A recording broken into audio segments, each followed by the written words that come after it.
Powder డబ్బా, ఓ కాటకి డబ్బా, ఓ పిన్నీసు, ఓ తిలకన సీసా, ఓ డబ్బాలో వేసి మూత పెట్టి మూత తీసి చూశాడు. మూత పెట్టి రాయి ఎన్ని గుర్తున్నాయో. పిన్నీసు పిన్నీసు పిన్నీసు, ఇంకేంటండి ఉన్నాయి, ఇంకేంటున్నాయి, ఉన్నాయి అనుకో. చూడటం చూశాడు.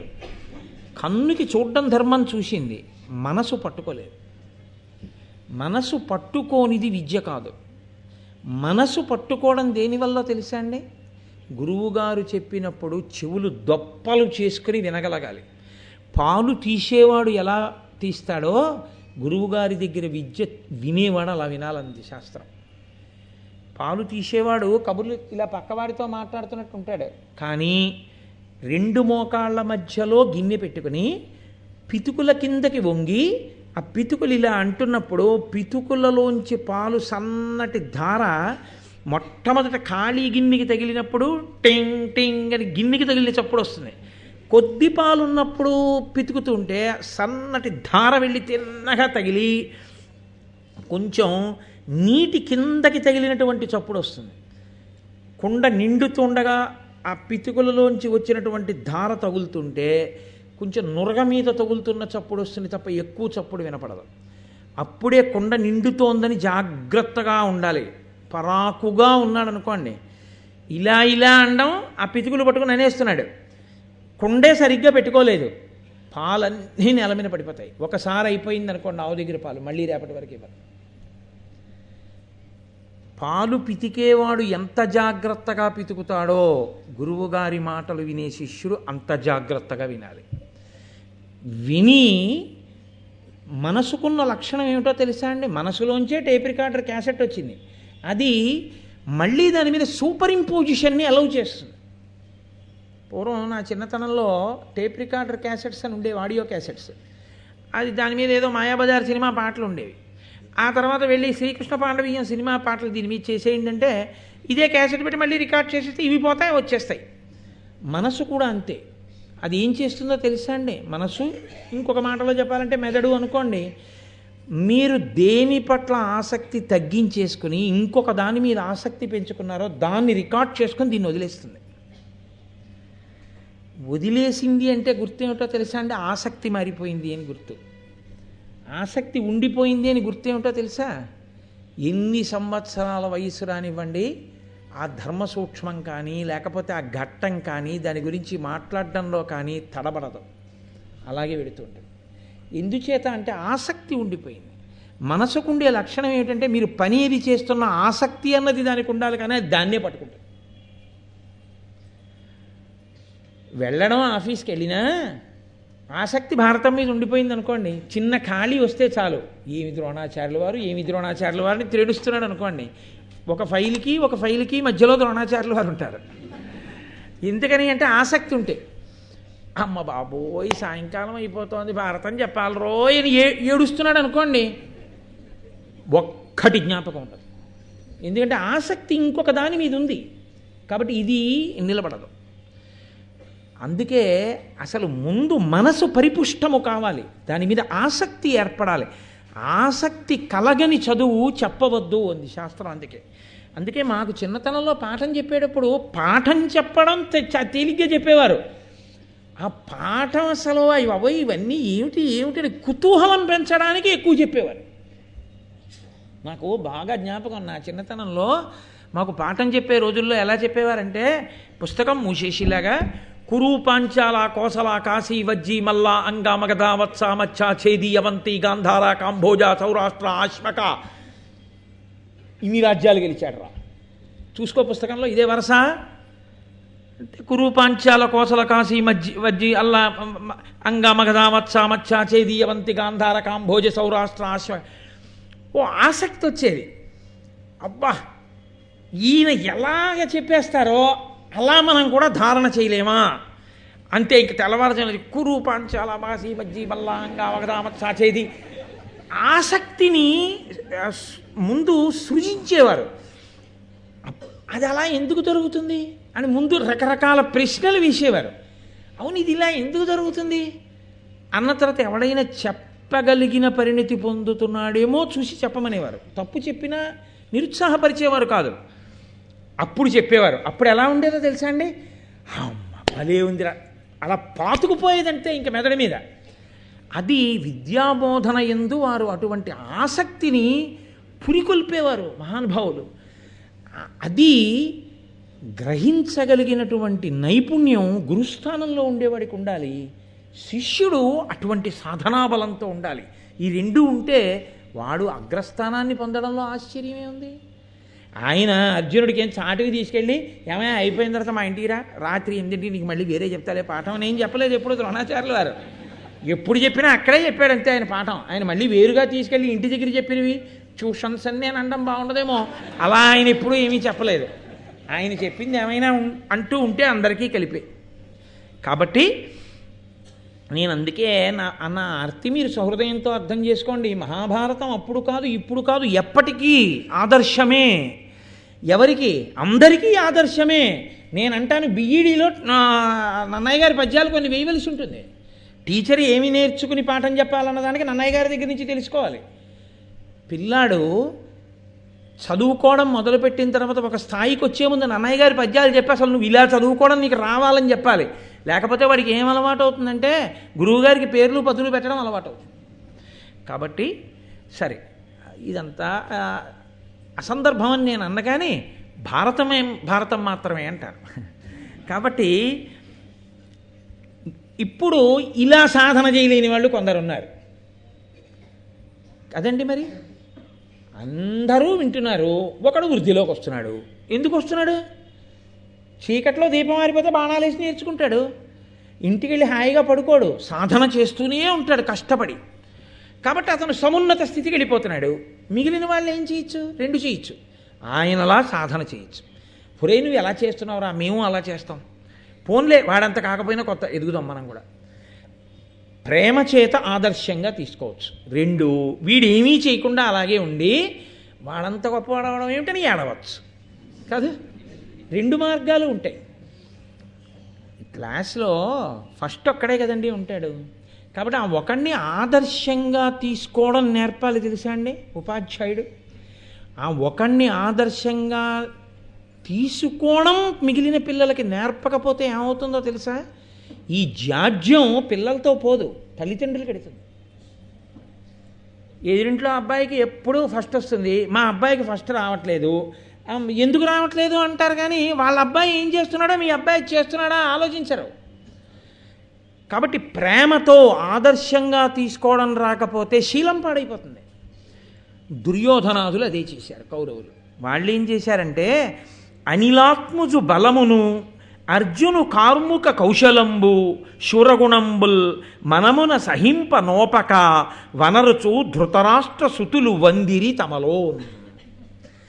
పూర్వం దేని గురించి ఏడిచారు? భీముడి బలం గురించి ఏడిచారు. ఇప్పుడు దేని గురించి ఏడుస్తున్నారు? అర్జునుడి విలువిద్యా కౌశలం గురించి కూడా ఏడుస్తున్నారు. ఇంకో దాన్ని దేనికి ఏడుస్తున్నారు? ధర్మరాజు గారి యొక్క ధార్మిక గుణాలకు ఏడుస్తున్నారు. ఇంకా దేనికి ఏడుస్తున్నారు? ఇంత తేజోవంతులైనటువంటి పినతల్లి బిడ్డలు నకుల సహదేవులు వీళ్ళతో కలిసి ఇలా ఎందుకుంటున్నారని ఏడుస్తున్నారు. వీళ్ళు ఏడవడానికి వాళ్ళ గుణాలు పనికొచ్చాయి, వాళ్ళు వృద్ధిలోకి రావడానికి వాళ్ళ సాధనలు పనికొచ్చాయి. నువ్వు ఎందుకు పాడైపోతున్నావో నువ్వే తెలుసుకోవాలి. ఆయన ఎందుకు గొప్పవాడవుతున్నాడో నువ్వే తెలుసుకోవాలి. రెండు నువ్వే తెలుసుకోవాలి. ఆయనంత గొప్పవాడు ఎందుకు కాగలుగుతున్నాడు, దినదిన ప్రవర్ధమానం ఎందుకు అవుతున్నాడు, ఆయన ప్రవర్తన ఏమి, నేను అలా నేర్చుకుందాం, ఉదార హృదయుడవై ఉండాలి. రెండు, నేనేం చేయలేకపోతున్నాను నేనే తెలుసుకోవాలి. అంతేగాని చదువు అంటే చదువు అనే చదువు ఒకటి ఉంటుంది. నేను ఒకళ్ళని చూస్తుండేవాడిని, ఎందుకులేండి పేర్లు అవి బాగుండవు. శీతాకాలంలో లేచి తెల్లవారుజామున 4ంటికి, రాత్రి చదివేస్తాను 11 వరకు అని క్షణికాకర్షణ అలా చూస్తూ ఉండిపోవడం. దేన్నో మీకు తెలుసు, నేను అనక్కర్లేదు. తెల్లవారుజామున లేస్తానని అదేం చేస్తుంది? దానికి ఉన్న క్రమశిక్షణ మనకి లేదు. 4ంటికి నేను లేవాలి, నువ్వు మోగు అంటే ఇంటికి అరిచినట్టు 4 అయ్యేటప్పటికి సెకండ్లతో గణగణగణగణగణగణగణగణ కొట్టేది. అంతకన్నా అది ఏమైనా చేస్తుందంటే ఈడిచి లెంపకాయ కొట్టి లేపుతుందా? ఒక యంత్రం అది 4ంటికి నన్ను లేపంటే గంట కొట్టింది.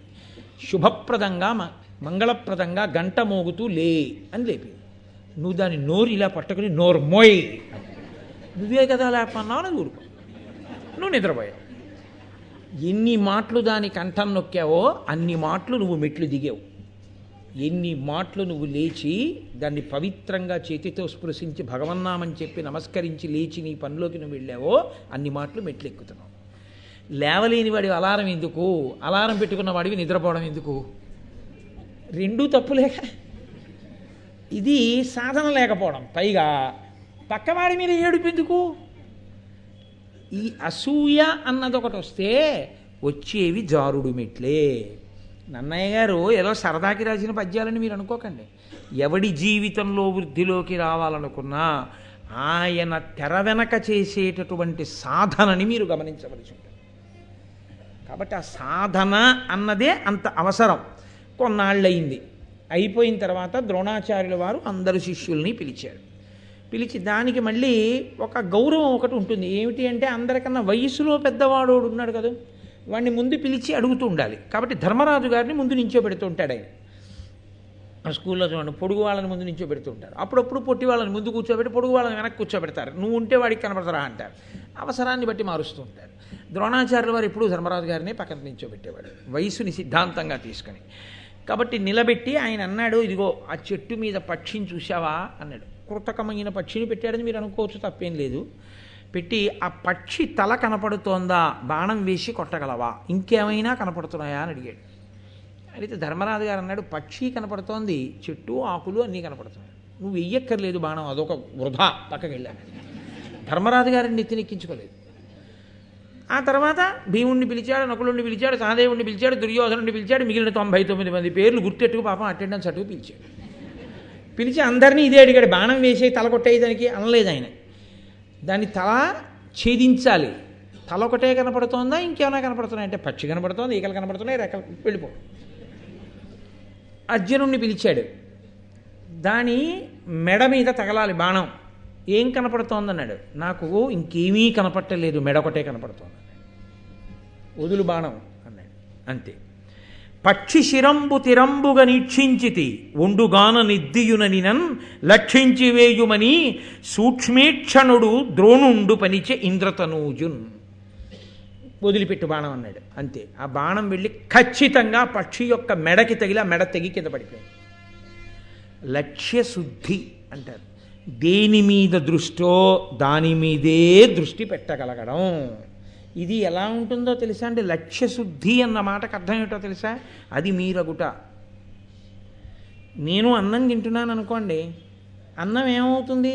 నేను జాగ్రత్తగా నా కడుపు నిండేంత వరకు అటు ఇటు పిచ్చి పనులు చేయకుండా, మధ్యలో కూడా సెల్లట్టుకోకుండా అన్నం తిన్నాను అనుకోండి, ఏమవుతుంది? అన్నము నేను అయిపోతాను.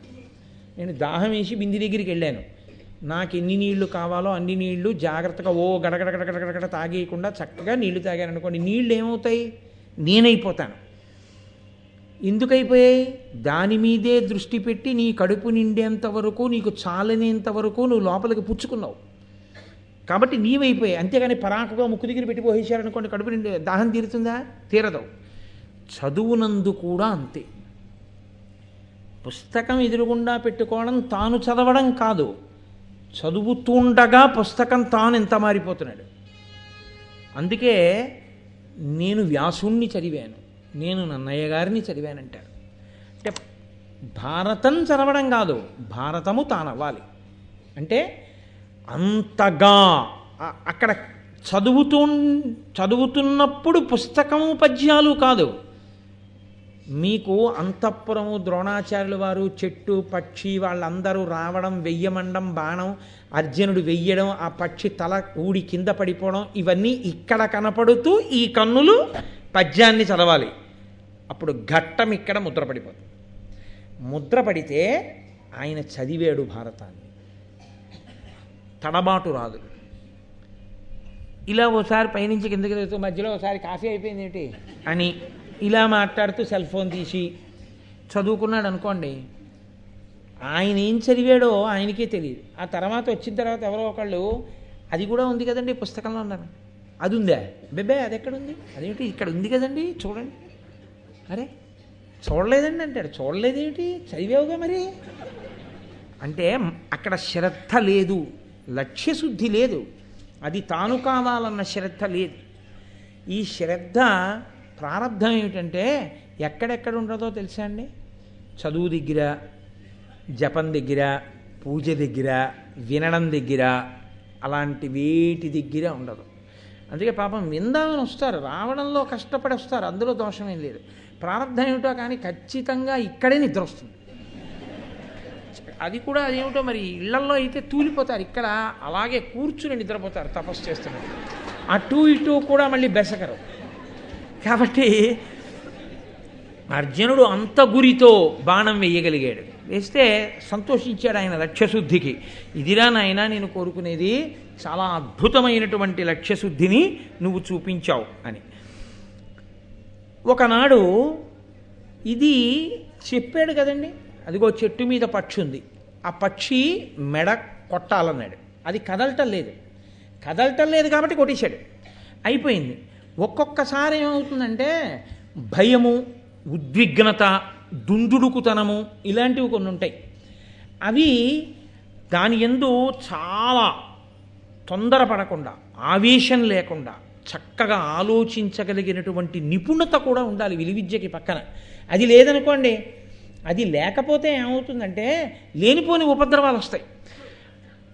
అలా వెళ్ళిపోతున్నాడు, మన శత్రువులాగే ఉన్నాడని మనం వేసేసాడు అనుకోండి, పాండురాజు గారు జింకల మీద వేసేసినట్టు ఉంటుంది కాదు, లేనిపోని ఇబ్బందులు వస్తాయి. దశరథ మహారాజు గారు అలా బాణం వేసే కదా ఉపద్రవం తెచ్చుకున్నాడు.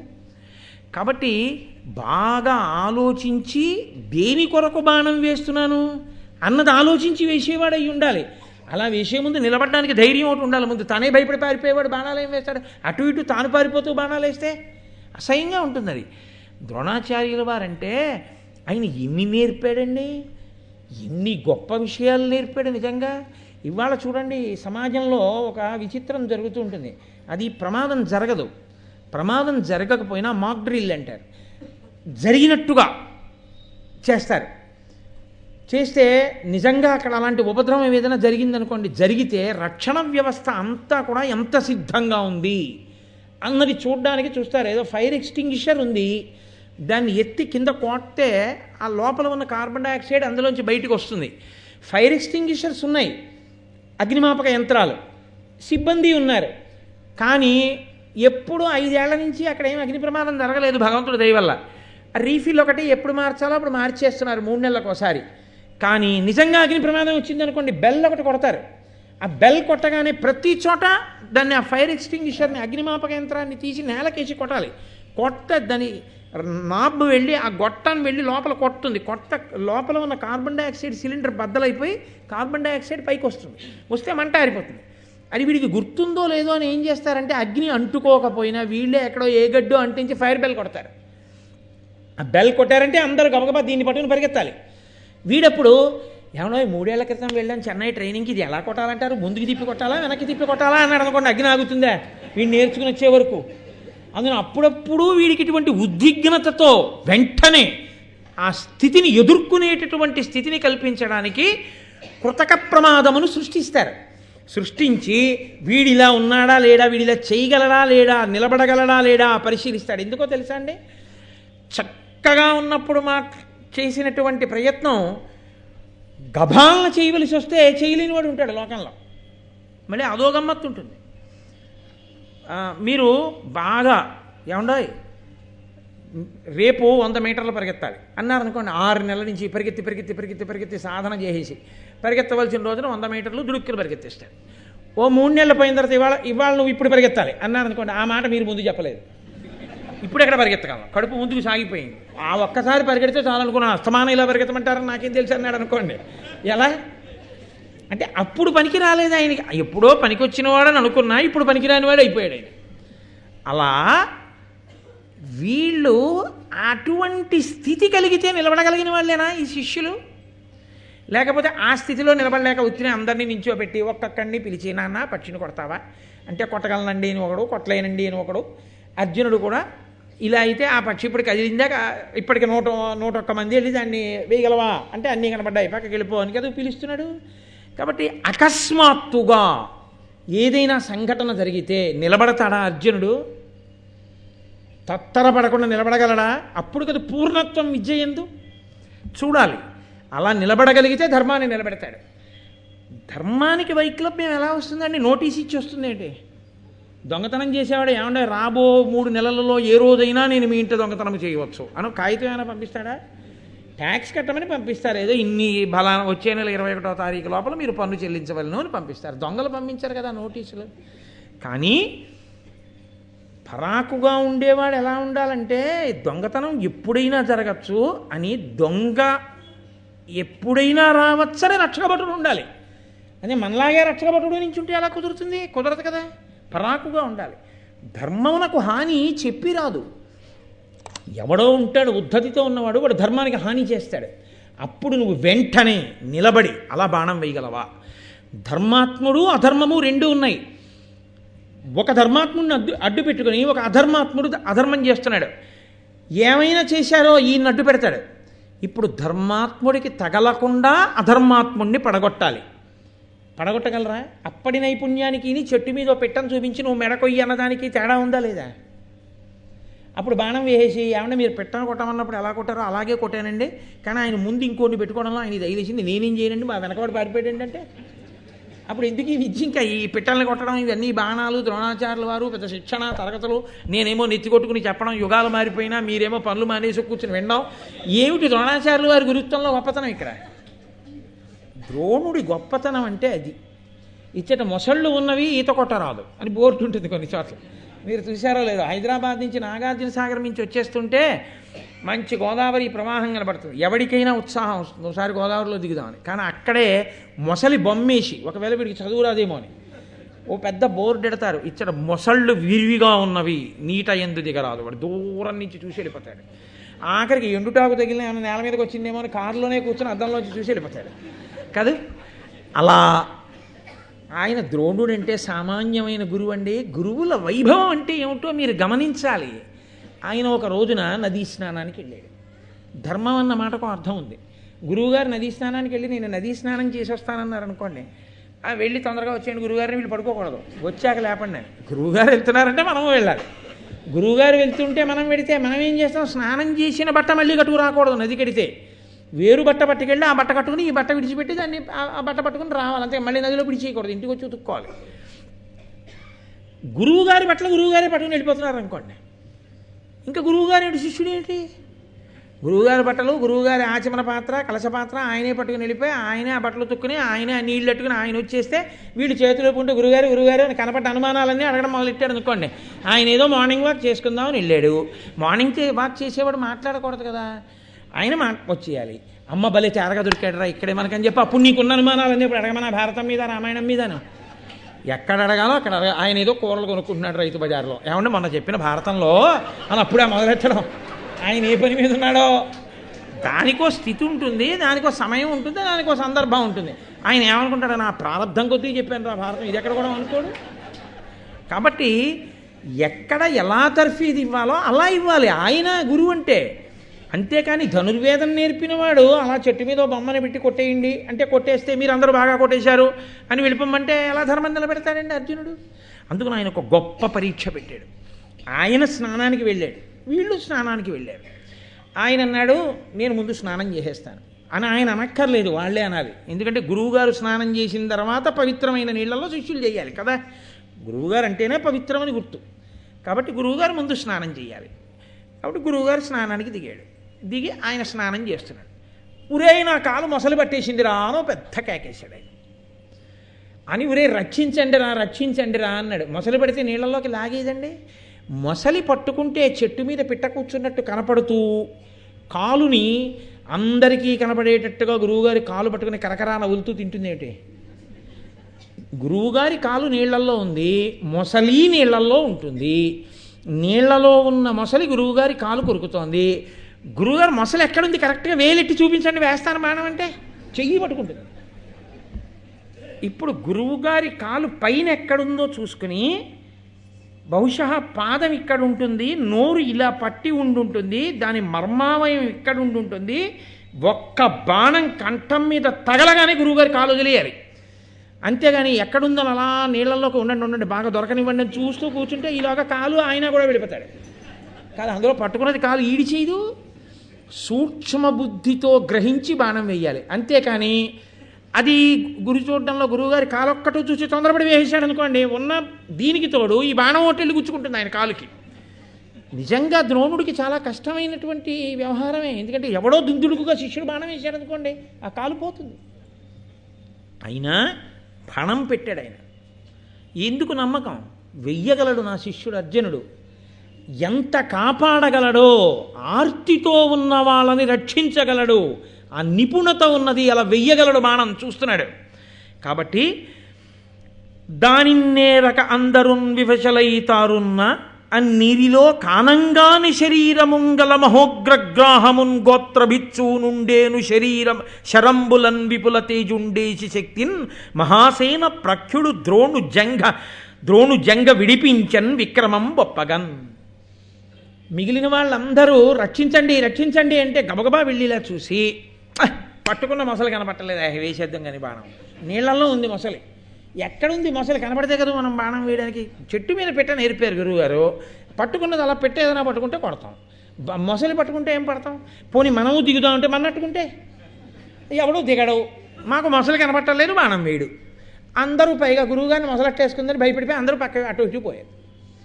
అర్జునుడు మాత్రం వెంటనే వచ్చి గురువుగారి కాలు పట్టుకున్నప్పుడు పైకి ఉంటుంది కదండి, తొడా మోకాలును, అవి ఎక్కడున్నాయి, నిలబడిన తీరు పట్టి గురువుగారి యొక్క పాదం ఎక్కడుంది, మొసలి నీటిలోంచి వచ్చి పట్టుకున్నప్పుడు గురువుగారి పాదం దగ్గర పిక్కని ఎక్కడ పట్టుకుని ఉంటుంది, పిక్కని పట్టి ఉంది కాబట్టి పాదానికి ఇంత దూరంలో మొసలి నోరు ఉంటుంది, పట్టుకుని ఉంది కాబట్టి కదలకుండా ఉంది. ఒక్క బాణం వేసి కొడితే అది వెంటనే బాధకి ఇంకొంచెం గట్టిగా పాదం పట్టుకుంటే గురువుగారికి ఆపద వస్తుంది. బాణం మీద బాణం, బాణం మీద బాణం, కన్ను తీసి కన్ను మూసే లోపల 5 బాణములను మర్మస్థానముల మీద కొట్టి నోరు తెరిచి అలా చచ్చిపోయి తేలిపోయి కొట్టేశాడు. అంతే. మొసలి ప్రాణం విడిచిపెట్టడం, నోరు తెరుచుకు చచ్చిపోవడం, నీటి మీద తేలిపోవడం అయిపోయాయి. తనని రక్షించుకోలేనివాడా ద్రోణుడు? ఆయన వెంటనే కాలు తీసుకుని పైకెక్కి షహభాష్, ఇది నా నమ్మకం, అందుకు నేర్పాను నీకన్నాడైనా. కాబట్టి మహానుభావుడైనటువంటి ద్రోణుడు అర్జునుడు ఎంతవరకు విలువిద్యకి నిలబడగలడు ఇంత పరీక్ష చేశాడు. ఇప్పుడు విలువిద్యకి నిలబడగలడు, ఆర్తితో ఉన్న వాళ్ళని కాపాడగలడు, ధర్మము తెలిసున్నవాడు. చాలా తృప్తి పొందాడు. నేను అపాత్రుడికి ఇవ్వలేదు విద్య, నేను పాత్రునకే ఇచ్చాను. పరమ సంతోషంగా ఉన్నాడు. ఒక రోజున ధృతరాష్ట్ర మహారాజు గారి దగ్గరికి వెళ్ళాడు. నీ పిల్లలందరికీ విద్యాభ్యాసం అయిపోయింది, నేను చెప్పాను, నూరి పొయ్యగలిగినంత నూరిపోశాను. భీముడు గదాయుద్ధం నేర్చుకుంటానన్నాడు, నేర్పాను. దుర్యోధనుడు గదాయుద్ధం నేర్చుకుంటానన్నాడు, నేర్పాను. అర్జునుడు విలువిద్య నేర్చుకుంటానన్నాడు, నేర్పాను. కర్ణుడు విలువిద్య అడిగాడు, నేర్పాను. ధర్మరాజు గారు ఈట విసరడంలో ఎక్కువ ప్రావీణ్యం కావాలన్నాడు, నేర్పాను. ఎవరికి ఏది అన్నారో అది నేర్పాను. ఇప్పుడు ఈ పిల్లలందరి యొక్క, కౌరవ పాండవుల యొక్క విలువిద్యా ప్రదర్శనం, వాళ్ళు నేర్చుకున్నటువంటి విద్యలు ఎంతంత స్థాయిని పొందారో నువ్వు చూద్దువు కానీ. చూడ్డానికి కళ్ళేవి అక్కర్లేదు. ఈశ్వరుడిచ్చిన అనుగ్రహం ఏమిటో తెలుసా అండి? చెవులతో తెలుసుకుంటాడు. ఎందుకో తెలుసా? అర్జునుడు వెళ్ళాడు లక్ష్య సాధనకి అన్నారనుకోండి, అందరూ జయహో జయహో నరిచారనుకోండి, అకస్మాత్తుగా నిశ్శబ్దంలోంచి. అంటే అర్జునుడు ఏదో లక్ష్యాన్ని అలా ఛేదించాడని గుర్తు కదూ. అందుకని పైగా రాజుగారు రావాలని మర్యాద, అందుకని ధృతరాష్ట్రుడిని ఆహ్వానించాడు. వెంటనే ధృతరాష్ట్రుడు విదురుణ్ణి పిలిచి అన్నాడు, కుమారాస్త్ర విద్యా ప్రదర్శనము, కుమారులందరూ కూడా ఇప్పుడు అస్త్ర విద్యని ప్రదర్శిస్తారు. దానికి అనువుగా బాగా విశాలమైనటువంటి భూమినంతటిని దున్ని, ఎక్కడ పెంకులు కానీ ముళ్ళు కానీ ఎముకలు కానీ ఇలాంటివి ఏం లేకుండా శుభ్రం చేసి, ప్రజలందరూ చుట్టూ కూర్చుని చూడడానికి వీలుగా మంచెలు కట్టి, ఇప్పుడైతే గ్యాలరీలు అంటామేమో, చుట్టూ కూర్చోడానికి వీలుగా మంచెలు కట్టండి. ప్రజలందరికీ చెప్పండి, ఫలానా రోజున పిల్లలందరూ తమ తమ అస్త్ర విద్యా శక్తిని ప్రదర్శనం చేస్తారని చెప్పండి. తర్వాత మహానుభావుడైనటువంటి ద్రోణుడు, శల్యుడు, భీష్ముడు, మేమందరం కూడా అక్కడికి వస్తాం, వచ్చి చూస్తాం. మేము కూర్చోవడానికి తగినటువంటి గదుల్ని నిర్మాణం చేయండి. అంతఃప్రకాంతలైనటువంటి గాంధారి, ఆ తర్వాత కుంతీదేవి, ఇతర భార్యలు 10 మంది, వీళ్ళందరూ కూడా వస్తారు. వీళ్ళందరూ కూడా ప్రజలకి కనపడేలా కూర్చోరు కదా, అందుకని వాళ్ళు కూర్చోవడానికి వీలుగా అందమైనటువంటి గదులు సిద్ధం చెయ్యండి. ఇవన్నీ సిద్ధం చేసిన తర్వాత సుముహూర్తంలో బ్రాహ్మణుల్ని తీసుకెళ్ళి పుణ్యాహవాచనం చేయించండి. ఎందుకంటే అది శారదా కటాక్షం ధనుర్వేదం. అటువంటి ధనుర్వేదంలో మొట్టమొదట అక్కడ నిలబడి విలువిద్యా ప్రదర్శనం చేస్తున్నారు కాబట్టి దాన్ని పుణ్యాహవాచనం చేయించండి. చేయించిన తర్వాత ద్రోణాచార్యుల వారు తనకి నచ్చిన క్రమంలో శిష్యుల చేత విద్యా ప్రదర్శనం చేయిస్తాడు. కాబట్టి అన్ని విధాలా సిద్ధం చేయించండి అన్నాడు.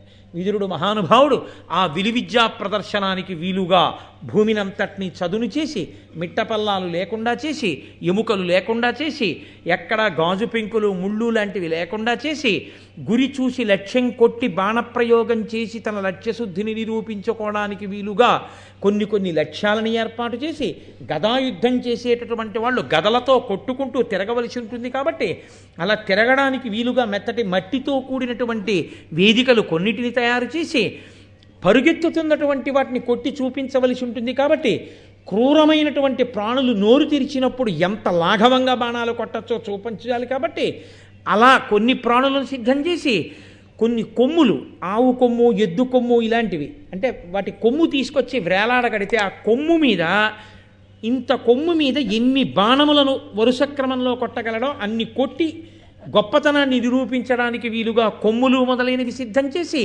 ఇన్నిటిని సిద్ధం చేయండి.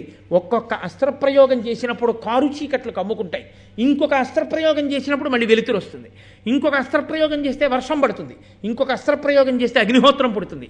దీనికి చూస్తున్న వాళ్ళు ఆపదకి లోను కాకూడదు. అందుకని అస్త్రప్రయోగం జరిగినప్పుడు ఆపద జరగకుండా దూరంగా ప్రజలు ఉండేటట్టుగా అవన్నీ నిర్మాణం చెయ్యండి. విదురా, నీవు రాజనీతిజ్ఞుడవు కాబట్టి దీన్ని నువ్వు పర్యవేక్షించన్నాడు. విదురుడు వెళ్ళాడు. అద్భుతమైనటువంటి అటువంటి అస్త్ర విద్యా ప్రదర్శన వేదికని నిర్మాణం చేశారు. అంతా పూర్తయింది. ద్రోణాచార్యుల వారికి కబురు చేశారు, శుభముహూర్తాన్ని నిర్ణయించాడు. ఇదిగో నా శిష్యులతో కలిసి అస్త్ర విద్యా ప్రదర్శనం చేయిస్తానన్నాడు. తాను తెల్లటి బట్టలు కట్టుకున్నాడు, చందనం రాసుకున్నాడు, మెడలో పుష్పహారం వేసుకున్నాడు, పిల్లలందరికీ ఎర్రని పుష్పమాలలు వేయించాడు. వాళ్ళందరూ కూడా వాళ్ళ ఆయుధాలు పట్టుకున్నాడు. వాళ్ళందరినీ కూడా ముందు ధర్మరాజును నించోపెట్టాడు. యవ్వరాజ్య పట్టాభిషేకం కావలసిన వాడు పెద్దవాడు. ఆ తర్వాత దుర్యోధనుణ్ణి, భీముణ్ణి, ఇద్దరు సమవయస్సులు కనుక వాళ్ళని నించోపెట్టాడు. ఆ పక్కన అర్జునుణ్ణి నించోపెట్టాడు. మిగిలిన శిష్యులందరినీ వరుసక్రమంలో నించోపెట్టాడు. ఇప్పుడు వెళ్ళి తాను మొట్టమొదట మహారాజా అనుమతిని కృప చెయ్యండి, ప్రారంభం చేస్తున్నాం అస్త్ర విద్యా ప్రదర్శనం అన్నాడు. భేరీలు మోగే ప్రారంభం. ఎవరు మొట్టమొదట ద్రోణాచార్య, ఎవరు మొదలు పెడతారు? ద్రోణుడు ఆ పేరు పలుకుతాడు. అస్త్ర విద్యా ప్రదర్శనం ప్రారంభం కావాలి. అది మహాభారతంలో మహోజ్వలమైనటువంటి ఘట్టం. అక్కడ ఎన్ని మలుపులు తిరిగిందో భారతం. కాబట్టి అంత పెద్ద ఘట్టాన్ని ఇప్పుడు మొదలుపెట్టి శివరాత్రి చేయడం ఇష్టం లేక ఈ ప్రదర్శనం అంతా కూడా రేపు సాయంకాలం 6:30 విదురుడు నిర్ణయించిన ముహూర్తంలో ద్రోణాచార్యుల వారు ఆ అస్త్ర విద్యా ప్రదర్శనం ఆ పాండవుల చేత, కౌరవుల చేత చేయిస్తారు. మీ అందరూ కూడా బాణాలు మీ మీద పడకుండా దూరంగా కూర్చుని చక్కగాను ఒద్దికగా విద్యా ప్రదర్శనమును వీక్షించెదరుగాక. కాబట్టి ఇవాళకి విశ్రాంతి తీసుకుని రేపు 6:30 కలుసుకుందాం. మంగళాశాసన పరై మదాచార్య పురోగమై సర్వైశ్చ పూర్వైరాచార్యై సత్కృతాయాస్తు మంగళం. మంగళం కోసలేంద్రాయ మహనీయ గుణాత్మనే చక్రవర్తి తనూజాయ సర్వభౌమాయ మంగళం. ఉమాకాంతాయ కాంతాయ కామితార్థప్రదాయినే శ్రీగిరీశాయ దేవాయ మలినాథాయ మంగళం. కరచరణకృతం వా కర్మవాక్కాయజం వా శ్రవణనైనజం వా మానసం వాపరాధం విహితం వా సర్వమేత్తక్షమస్వా శివ శివ కరుణాబ్ధే శ్రీమహాదేవ శంభో. సర్వం శ్రీ ఉమామహేశ్వర పరబ్రహ్మార్పణమస్తు. స్వస్తి.